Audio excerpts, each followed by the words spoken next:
Hey everybody, welcome back. If you're new here, my name is Ken. So the budget passed after all the drama that we saw in the House last night.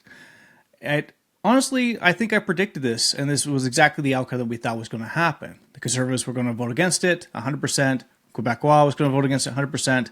But what was interesting was to see that the NDP almost 100% voted against it, minus a couple of people who abstained. And if you don't know what abstain means that basically they're not really counting about their vote. They're not really one way or the other. They're kind of just being neutral on the whole thing. But because of that, it doesn't really necessarily count as a negative versus the Liberal budget, which is kind of aggravating for a lot of people. And X is going crazy right now about that. So right now, here's an interview with Vashi talking about what happened, the exact numbers and the exact polling numbers for you guys, and know who was the one who did abstain and why they did that. So let's take a look. I want to bring in my colleague, senior political correspondent Mike Lecouture, to unpack the significance of all of that. First of all, let's start with the NDP, Mike. Your interpretation of the message that they're trying to deliver to Canadians to try and explain their vote, which is kind of two-part, right? 5 against the budget, 2 abstaining, which did allow the budget to go ahead. Yeah, I think I looked exactly at what Laurie Idlout said, the MP from Nunavut, where she said, there were things in there for my riding, and that's why I had to abstain. Now, for people at home who might think that that doesn't make a lot of sense, well, by abstaining, she would have known that that would have allowed the passage and would have meant that those things for her riding could go forward. So not to say that they bought her vote, but certainly they possibly would have paved the way, the Liberals would have, to make sure that even though in this budget there was a big focus on the Arctic and on the North, that they did give her a bit of an out here. Gord Johns from BC, he had said that he spent the last week consulting with people in his riding, mayors, different leadership groups within his riding as well, and saying the overwhelming response was that they didn't want an election. So the NDP here essentially choosing that this government should continue with a budget as flawed as they believe it is right now, but that should continue rather than plunging this country into an election. Now, your front bench has gone at great lengths today at saying that why the NDP likely also doesn't want to go into an election. They're dealing with a leadership campaign right now. They also don't have tons of money to be able to run a full election campaign. So probably a little selfish on that end as well, and self-serving to make sure that they didn't have to do that. But you heard Don Davies there say that, look, this is not the last vote and not the last vote on money bills and confidence votes of this particular government. They can oppose at different places. They just feel like this is not the time nor the place to bring this government down right now, because as the math would have it, we would be heading to the polls around Christmas time, and nothing that I think any Canadian would probably want right now. And certainly the polls are showing that, and the politicians believe that. And so it feels like they had a bit of an out here, and they took it. But certainly by Don Davies standing there with his NDP colleagues trying to say this still isn't good enough as part of the Liberal government, and hoping that they will negotiate more, to the point that Alexandra Boulris has said they seem immovable. Well, I think they're trying to put a scare into the Liberals at this point and then look for more negotiation down the road. I think the Liberals absolutely wanted it to not pass. They did not negotiate at all with the Quebecers, and what they wanted to have change with the seniors, and they wanted more funding after 65 and retirement, all that kind of stuff.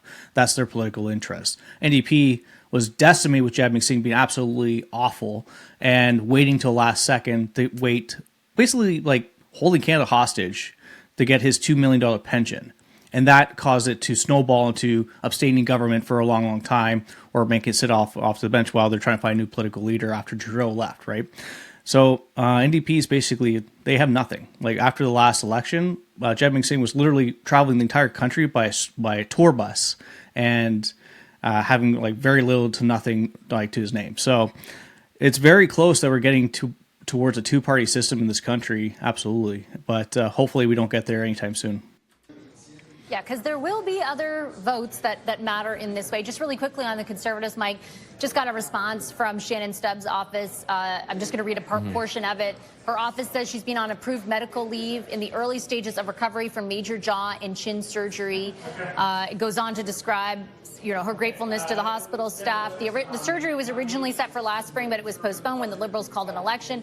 When it was rescheduled, very few surgical dates were available. Essentially, all medical approvals were granted months before any notice of the budget. So her office says she's essentially recovering from this significant surgery, and therefore that was scheduled before all this stuff, and therefore was unable to vote.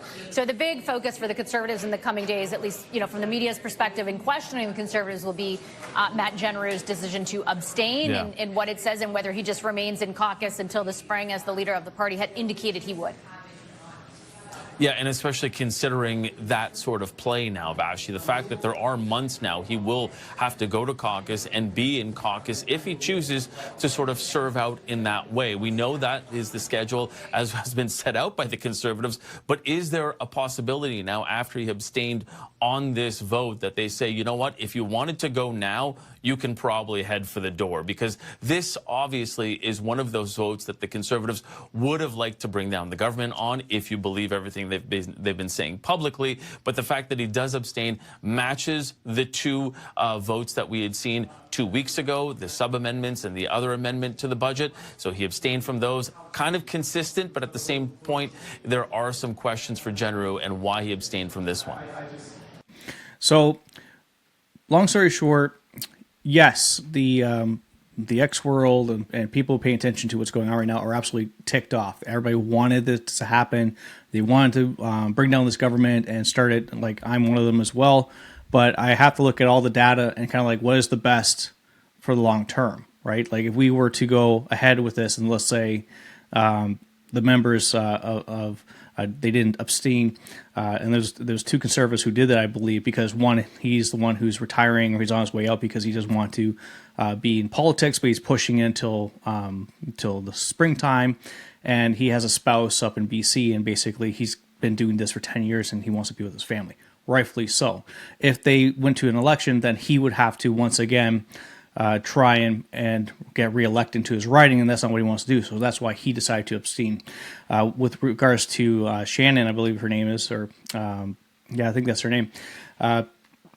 She obviously had the jaw surgery, and a lot of people on X are going after, calling her treason and all this other stuff. So, long story short, I think that this was the best outcome of a terrible outcome, and that's because if we went to the election, the polls are really, really close. Still a lot of like liberals or swing voters, boomers, that kind of stuff, who still believe that this, rich banker guy knows everything and is the right move for Canada. And unfortunately, he's not in it for Canada. I think he's more in it for himself. He's enriching himself. Any projects that he's been basically approving has been all within his conflict of interest. And there's lots of other great channels like Moose on the Loose and such who dig right into that. Maybe I'll add that board into the comments down below, into the description. And he goes all through about the 103 conflicts of interest and why he's approving, Carney is approving projects which he has invested in, and those are U.S. trades, so in the stock market. So absolutely deplorable. Of course, greasy politician once again, right? But anyways, comment down below. What do you guys think? Should we have been heading into election instead, or do you think this was the right political move at this time? That way the Canadians can know what the Carney government's really about, and now we can stick it to them and be like, you made the country worse. You've been in power for 8 months, over a year. Nothing's happened. Nothing's been built. We're done with you. It's time for a conservative change. So let me know in the comments. Don't forget to like and subscribe, guys. Helps out the channel a lot. Helps it grow. And really appreciate you and your time. And I can't wait to see you guys on the next one. It's going to be a lot of fun.